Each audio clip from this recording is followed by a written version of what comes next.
बॉलीवुड में एक नियम है, जो दिखता है वही बिकता है। लेकिन आज हम उस आदमी की कहानी सुनाने जा रहे हैं जो ना दिखता है, ना पोस्ट करता है, ना इंटरव्यू देता है, फिर भी 2025 में सबसे ज़्यादा डर पैदा करने वाला एक्टर बन चुका है। नाम अक्षय खन्ना। ये कहानी है विनोद खन्ना के बेटे अक्षय खन्ना की, जिसके पास ना कोई पीआर एजेंसी है, ना सोशल मीडिया अकाउंट, लेकिन फिर भी क्यों आज हर जुबान पर उन्हीं का नाम है। अक्षय खन्ना की कहानी को समझने के लिए हमें उस दौर में जाना होगा जब उनके पिता विनोद खन्ना का स्टारडम 7वें आसमान पर था। 1975 में अक्षय का जन्म हुआ। अक्षय का बचपन किसी फिल्मी ड्रामे से कम नहीं था। जब वे महज 5 साल के थे, उस उम्र में जब एक बच्चे को पिता के कंधे की सबसे ज़्यादा ज़रूरत होती है, विनोद खन्ना ने सब कुछ छोड़ दिया। वे सन्यासी बन गए और ओशो यानी आचार्य रजनीश के पीछे पागल होकर अपना परिवार, अपना करियर और अपने बच्चों को मुंबई में छोड़कर अमेरिका के ओरेगोन चले गए। घर पर रह गई उनकी पहली पत्नी गीतांजलि और 2 छोटे बेटे अक्षय और राहुल। उस 5 साल के बच्चे के लिए ये समझना नामुमकिन था कि आखिर सन्यास किस बला का नाम है और क्यों उसके पिता ने उसे त्याग दिया। इसी दौरान विनोद और गीतांजलि का तलाक हुआ और विनोद खन्ना ने बाद में कविता से दूसरी शादी कर ली, जिनसे उन्हें 2 और बच्चे साक्षी और श्रद्धा हुए। इस पारिवारिक उथल पुथल और पिता की गैर मौजूदगी ने अक्षय के अंदर एक गहरा खालीपन भर दिया, जिसने उन्हें एक बहुत ही शांत इंसान बना दिया। जब विनोद खन्ना वापस लौटे तो उन्हें अपने किए का पछतावा था या बेटे के करियर को बनाने की जिद, ये कहना मुश्किल है। लेकिन 90 के दशक में उन्होंने ठान लिया कि वे अक्षय को बॉलीवुड का सबसे बड़ा लॉन्च देंगे। फिल्म का नाम था हिमालय पुत्र, जो सिर्फ एक फिल्म नहीं बल्कि विनोद खन्ना का एक जुनूनी प्रोजेक्ट था।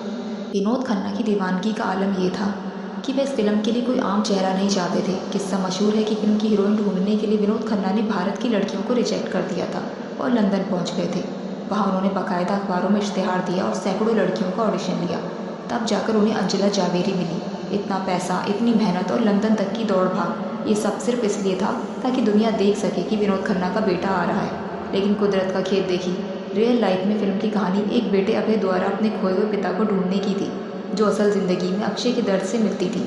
1997 में जब फिल्म रिलीज़ हुई तो फिल्म बॉक्स ऑफिस पर औंधे मुँह गिरी और अक्षय खन्ना का पहला ही कदम एक बड़ी विफलता बन गया। सन 1997 में अक्षय खन्ना के लिए किसी विडंबना से कम नहीं था। एक तरफ उनके पिता की अरबों की लागत वाली हिमालय पुत्र बॉक्स ऑफिस पर दम तोड़ चुकी थी, लेकिन उसी साल कुछ ऐसा हुआ जिसने सबको चौंका दिया। जेपी दत्ता अपनी मल्टी स्टारर फिल्म बॉर्डर बना रहे थे। जिस रोल सेकंड लेफ्टिनेंट धर्मवीर ने अक्षय को स्टार बनाया, उससे पहले सलमान खान, आमिर खान, अक्षय कुमार और यहाँ तक कि अजय देवगन ने भी ठुकरा दिया था। और इन बड़े स्टार्स को लगा कि सनी देओल के सामने वो सिर्फ साइड किक बनकर रह जाएंगे। लेकिन जो रोल इन दिग्गजों ने छोटा समझकर छोड़ा, वही अक्षय के लिए जैकपॉट बन गया। बॉर्डर ब्लॉकबस्टर साबित हुई और जो अवार्ड उन्हें अपने पिता की फिल्म से नहीं मिला, वो इस मल्टी स्टारर फिल्म ने उन्हें दिला दिया।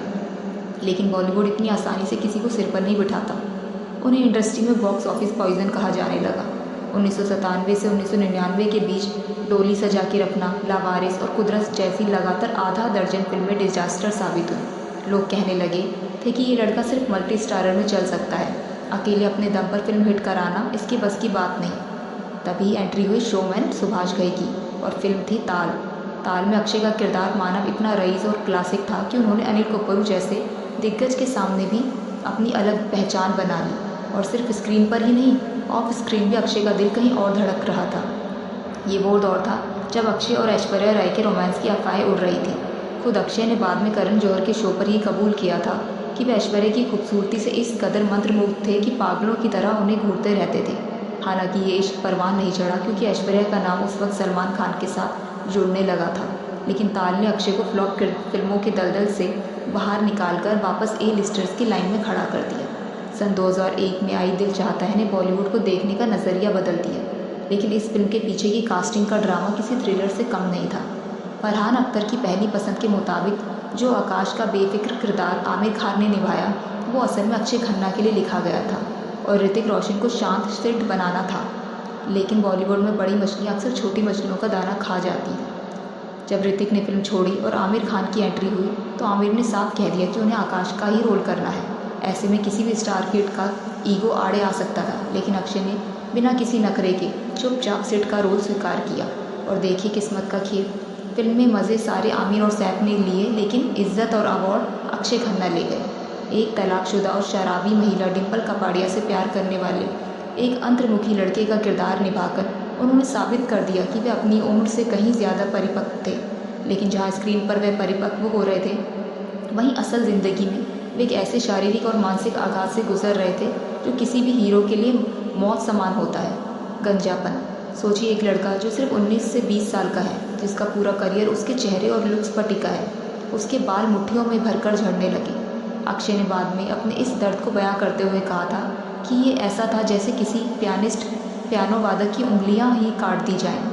वह सुबह उठकर आईने में खुद को देखते और महसूस करते कि उनकी जवानी और करियर रेत की तरह फिसल रहा है। इंडस्ट्री के लोग जो कल तक उनकी खूबसूरती की कस्में खाते थे, अब दबी जुबान में उनके विग और हेयर ट्रांसप्लांट की बात करने लगे थे।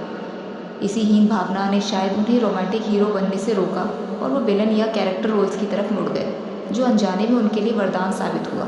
और अगर करियर और लुक्स का तनाव काफ़ी नहीं था, तो उनकी निजी ज़िंदगी में एक बहुत बड़ा दिल टूटने वाला हादसा हुआ। 90 के दशक के अंत में जब करिश्मा कपूर का अजय देवगन से ब्रेकअप हुआ था, तब उन्हें अक्षय खन्ना में एक सहारा मिला। बात डेटिंग से आगे बढ़कर शादी तक पहुंच गई थी। करिश्मा के पिता रणधीर कपूर को अक्षय बहुत पसंद थे और उन्होंने खुद विनोद खन्ना के घर रिश्ता भेजा था।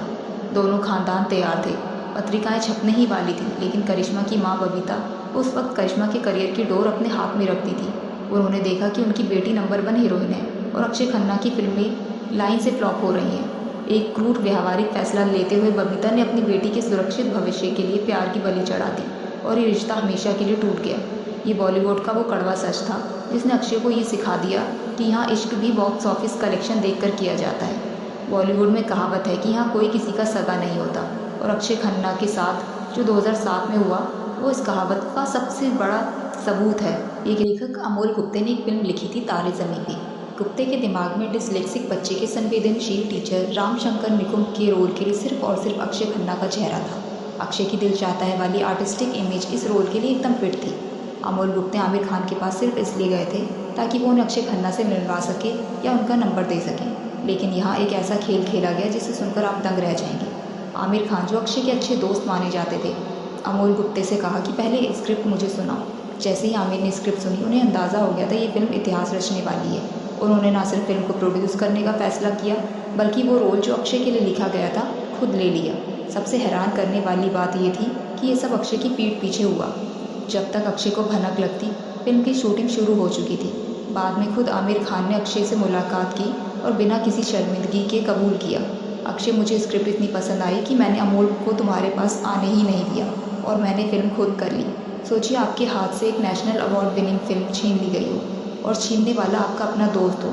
कोई और एक्टर होता तो मीडिया में हंगामा खड़ा कर देता, लेकिन अक्षय खन्ना की शराफत या शायद उनका भोलापन देखिए कि उन्होंने इसे चुपचाप स्वीकार कर लिया और कोई बवाल नहीं की। ये घटना ये बताने के लिए काफ़ी है कि अक्षय खन्ना इंडस्ट्री के शार्क टैंक में तैरने के लिए कितने सीधे थे।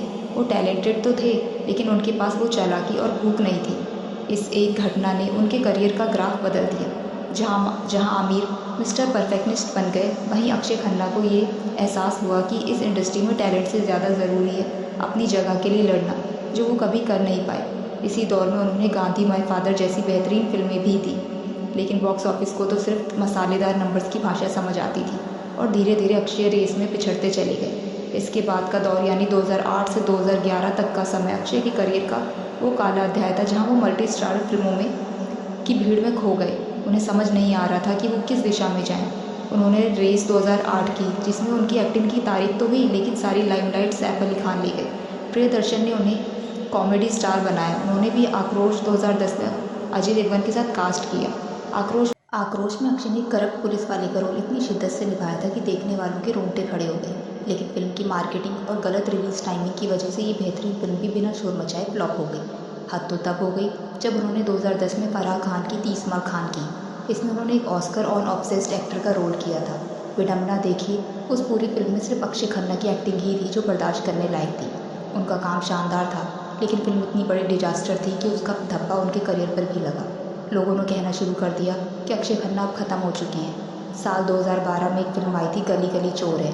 ये फिल्म बॉक्स ऑफिस पर तो डिजास्टर साबित हुई ही, लेकिन इसके बाद अक्षय खन्ना ने जो किया उसने पूरी इंडस्ट्री को सन कर दिया। इस फिल्म की रिलीज़ के बाद अक्षय खन्ना अचानक गायब हो गए। ये कोई छोटा मोटा ब्रेक नहीं था, ये एक पूर्ण अज्ञातवास था। 4 साल तक ना कोई फिल्म, ना कोई पार्टी, ना कोई इंटरव्यू और ना ही किसी अवार्ड शो में उनकी कोई झलक। जैसे धरती उन्हें निगल गई हो। बॉलीवुड जो गॉसिप का भूखा है ने तुरंत अपनी कहानियाँ गढ़नी शुरू कर दी। बाजार में ये खबर आग की तरह फैली कि अक्षय खन्ना को शराब की भयानक लत एल्कोहलिज्म लग चुकी है। वे अपनी सुध बुध खोकर किसी रिहैब सेंटर में भर्ती हैं। लोगों ने कहना शुरू कर दिया कि विनोद खन्ना का बेटा भी उसी रास्ते पर चल पड़ा है जिस पर कई स्टार किड्स चलकर बर्बाद हो चुके हैं। मैगजीन्स में आर्टिकल छपने लगे कि कैसे एक होनहार एक्टर अपने डिप्रेशन और नशे में डूब गया है। लेकिन इन बंद दरवाज़ों के पीछे की सच्चाई उन अफवाहों से कहीं ज़्यादा गहरी और दर्दनाक थी। सच्चाई ये थी कि अक्षय खन्ना किसी नशे में नहीं बल्कि एक रचनात्मक घुटन क्रिएटिव सफोकेशन में जी रहे थे। उन्होंने बाद में खुलासा किया कि वे कैमरे के सामने एक्टिंग करते करते थक चुके थे। लेकिन इस गायब होने की सबसे बड़ी और निजी वजह कुछ और थी जिसे उन्होंने दुनिया से छिपा कर रखा था। उनके पिता विनोद खन्ना की जानलेवा बीमारी। रिपोर्ट्स के मुताबिक यही वो दौर था जब विनोद खन्ना का स्वास्थ्य तेजी से गिर रहा था। उन्हें ब्लैडर कैंसर था। उनका निधन 2017 में हुआ। जिस पिता ने बचपन में उन्हें ओशो के लिए छोड़ दिया था, उसी पिता के अंतिम वर्षों में अक्षय ने सब कुछ छोड़कर उनके साथ वक्त बिताने का फैसला किया। उन्होंने मुंबई की चकाचौंध और शोर शराबे को त्याग दिया और अलीबाग में अपने फार्म हाउस पर एकांत में रहने चले गए। वहाँ उन्होंने गार्डनिंग की, किताबें पढ़ी और खुद को उस मसाला हीरो की इमेज से तोड़ा जिसमें वे कभी फिट नहीं हो पा रहे थे। उन्होंने अपनी शर्तों पर जीना स्वीकार किया, जिसे लोगों से मिलना जुलना पसंद नहीं था। दुनिया जिसे उनका पतन और नशा समझ रही थी, वे असल में उनका पुनर्जन्म यानी रिबूट होने का तरीका था। वे शेर की तरह पीछे हटे थे ताकि एक लंबी छलांग लगा सकें। 4 साल के लंबे वनवास और सन्नाटे के बाद जब 2016 में अक्षय खन्ना वापस लौटे तो वो पुराने लवर बॉय नहीं थे जो पेड़ों के पीछे गाना गाते थे। उन्होंने समझ लिया था कि अगर इस नई इंडस्ट्री में टिकना है तो उन्हें अपनी कमज़ोरी को ही अपनी ताकत बनाना होगा। उनकी वापसी हुई फिल्म ड्रिश्यम से, जिसमें उन्होंने वाघा नाम के एक स्टाइलिश और सनकी विलन का किरदार निभाया। अक्षय ने बाद में एक इंटरव्यू में कहा था कि 4 साल बाद सेट पर लौटने उनके लिए शून्य से शुरुआत करने जैसा था। उनके हाथ पैर काँप रहे थे जैसे वे कोई न्यू कमर हो। लेकिन जैसे ही कैमरा रोल हुआ, दर्शकों ने देखा था कि शेर बूढ़ा जरूर हुआ है लेकिन शिकार करना नहीं भूला।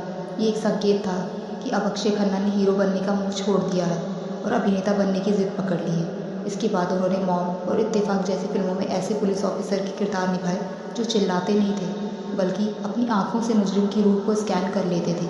लेकिन असली गेम चेंजर साबित हुई 2019 की कोर्ट रूम ड्रामा सेक्शन 375। यहाँ उन्होंने एक बचाव पक्ष के वकील की भूमिका निभाई। आलोचकों ने मान लिया कि बंदा एक्टिंग की एक अलग ही लीग में खेल रहा है। फिर आया 2022 का वो तूफान जिसने बॉक्स ऑफिस के सारे रिकॉर्ड तोड़ दिए, दृश्यम 2। इस फिल्म में चुनौती बहुत बड़ी थी। सामने थे अजय देवगन जैसा सुपरस्टार और तब्बू जैसी दिग्गज एक्ट्रेस। दर्शकों को लगा था कि अक्षय का रोल छोटा होगा, लेकिन जब वो आईजी तरुण बनकर स्क्रीन पर आए तो पूरा थिएटर सन्न रह गया। बिना किसी फाइट सीन के सिर्फ अपनी बुद्धिमानी और उस कैलकुलेटिव यानी गणनात्मक सन्नाटे में उन्होंने अजय देवगन के पसीने छुड़ा दिए। फिल्म ने 240 करोड़ की ब्लॉकबस्टर कमाई की और इसका एक बड़ा श्रेय अक्षय खन्ना के उस शतरंज के खिलाड़ी वाले अवतार को दिया गया जो इंडस्ट्री कल तक उन्हें ख़त्म मान चुकी थी। अब वही प्रोड्यूसर उनकी तारीखें लेने के लिए लाइन में खड़े थे। मशहूर डायरेक्टर प्रदर्शन ने भी कहा कि अक्षय हमेशा से उनके पसंदीदा रहे हैं, लेकिन अवार्ड शोज़ ने उन्हें हमेशा नज़रअंदाज किया।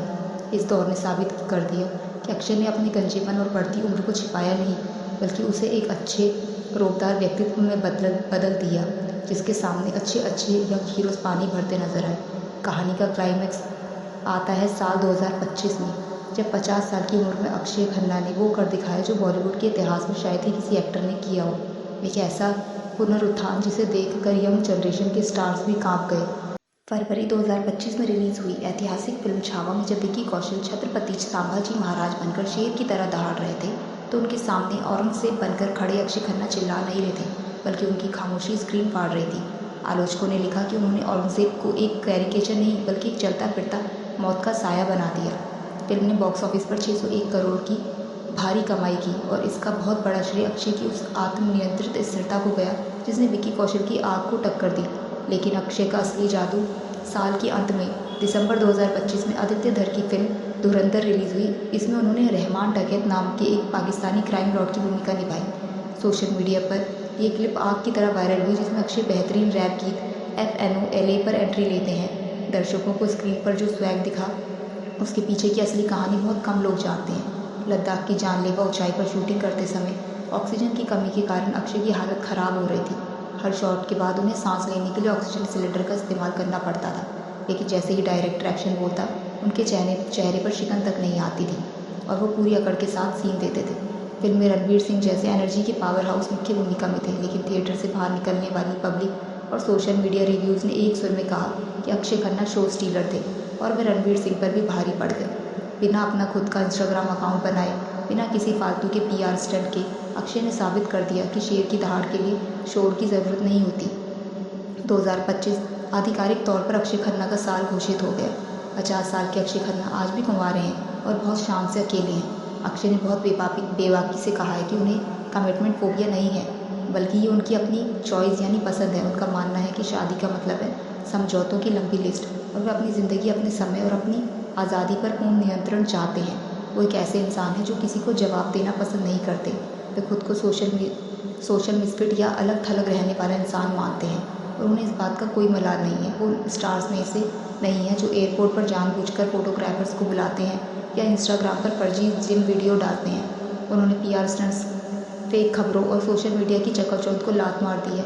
वो एक ऐसी दुनिया में रहते हैं जहाँ मोबाइल का नेटवर्क कम और सुकून ज़्यादा है। यही वजह है कि जब वह स्क्रीन पर आते हैं तो उनकी आंखों में वह गहराई दिखती है जो इंस्टाग्राम के रील्स बनाने वाले स्टार्स में कभी नहीं आ सकती। तो दोस्तों, ये थी कहानी विनोद खन्ना के उस बेटे की जिसने हिमालय पुत्र की विफलता से लेकर धुरंधर की सफलता तक का सफ़र अपने दम पर तय किया। अक्षय खन्ना ने साबित कर दिया कि स्टारडम का मतलब हर वक्त चमकना नहीं होता, बल्कि सही वक्त पर जलना होता है। उन्होंने अपने गंजेपन को अपनी कमज़ोरी नहीं बनने दिया, बल्कि उसे अपनी पर्सनैलिटी का हिस्सा बना लिया। आपको अक्षय खन्ना का कौन सा रूप सबसे ज़्यादा पसंद है, हीरो या विलन? और क्या आपको भी लगता है कि आज के एक्टर्स को PR स्टंट छोड़कर अक्षय की तरह एक्टिंग पर ध्यान देना चाहिए? नीचे कमेंट करके ज़रूर बताइए। वीडियो अच्छी लगी हो तो लाइक ज़रूर कीजिएगा। मिलते हैं अगली वीडियो में।